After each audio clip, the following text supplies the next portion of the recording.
Good day mga kanegosyo, ako nga pala si Jepoy, isang negosyante. Isa rin akong DJ. Bukod sa pagninegosyo, gusto ko rin matuto tayo about women nature mga kanegosyo.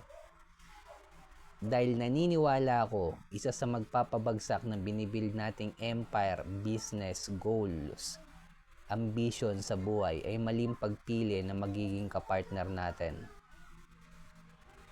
At isa sa mga iiwasan mo sa babae mga kanegosyo, kapag yung babae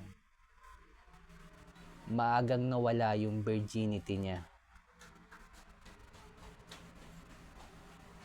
nasa 15 pa lang siya, 16, 3 na body count agad,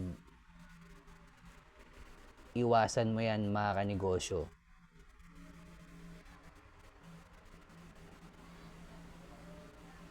Dahil based sa science, the more na maraming body count yung babae, yung DNA ng lalaki na nakaka-sex nila, naiiwan yun sa katawan nila at napupunta sa utak ng babae yun. So yung mga mannerism, personality nung nakasex nilang lalaki, dahil nga sa sperm, may DNA yun na maiiwan sa loob ng babae, maa-adapt ng babae yung ugali ng lalaking yun. Imagine kung 3 lalaki na yung body count niya, tatlong personality na agad yon na meron siya sa loob ng utak niya.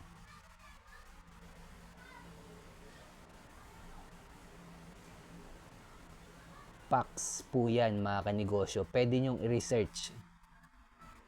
Kaya nga importante sa ating mga lalaki yung past ng babae.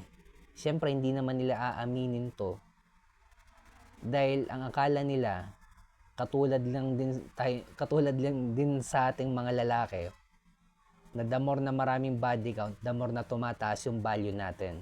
Sa babae baliktad, the more na marami silang body count, the more na dumababa yung value nila. Kaya nga ang trabaho lang nila mula pinanganak sila, i-preserve yung value na meron sila. The more na dumadami yung body count nila, the more na nagkakaroon sila ng traumatic experience, the more na bumababa yung value nila. Kaya iwasan mo yung babaeng maaga na wala yung virginity mga kanegosyo. Ingat tayong lahat. Peace.